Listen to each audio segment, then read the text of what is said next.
invite our young disciples. You want to come up here? You're going to want to sit right up here. Can I get some? There we go. So I need an older disciple to model sitting up here so you can see. Because we're going to have a special, how old? All right, you actually want to back up a little bit so you can see there's going to be a special friend today, Adeline. Let's see who we've got here today. And as we're talking about our time with young disciples, we're going to also get ready to hear our God sightings from all of you. So let's see.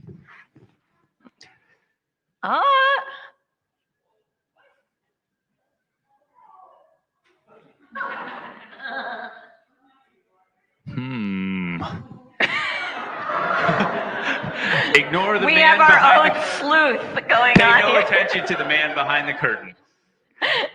Let's see. Hey, Otto. Oh, hi, Pastor Lindsay. Hi. Hi. I think Otto needs a microphone. Is this not working? There we go, Otto. Hello, hello, hello. Is Otto working? Yeah. Hello. All right, Otto. Hi, Pastor Lindsay. Hey, Otto. What you doing there, kiddo? I am checking out our communion table and our baptismal font. I'm inspecting them. I think they might be broken. Broken? Yeah, I don't think they're working. You don't think they're working? No. Well, we had the baptism last week. Yeah, Jack got baptized last Sunday. And we did all the things right, I think. Yeah, there was water and there was the scripture reading. Like, I passed my ordination exams. I got this right. There was no big booming voice or earthquake or fire or tongues of fire or any of that stuff. No burning bushes or anything. And so why are you looking at the communion elements? Well, I'm trying to see if God is in these because we're supposed to have communion today and I want to make sure it's going to work. We want to make sure that the sacraments are going to work. Well, did you pay attention to the reading that Margaret just read just now? The Bible reading? No. Sorry. It's kind of important to pay attention to the Bible reading, Otto, because Margaret was telling us about the prophet Elijah.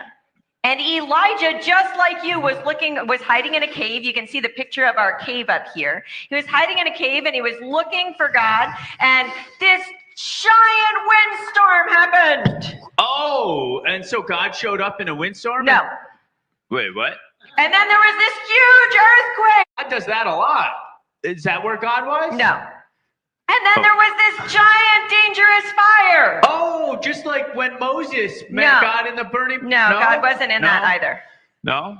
And then there was a whisper. There was a whisper. A tiny whisper? A tiny whisper. Well, God doesn't show up like that very often. Actually, God shows up like that most of the time. In a whisper? If you look at the Bible, there are like lots of stories about the big stuff, but they only happen every couple hundred years apart. But God whispers all the time. God does little tiny things all the time. And so it might not look like God's in here.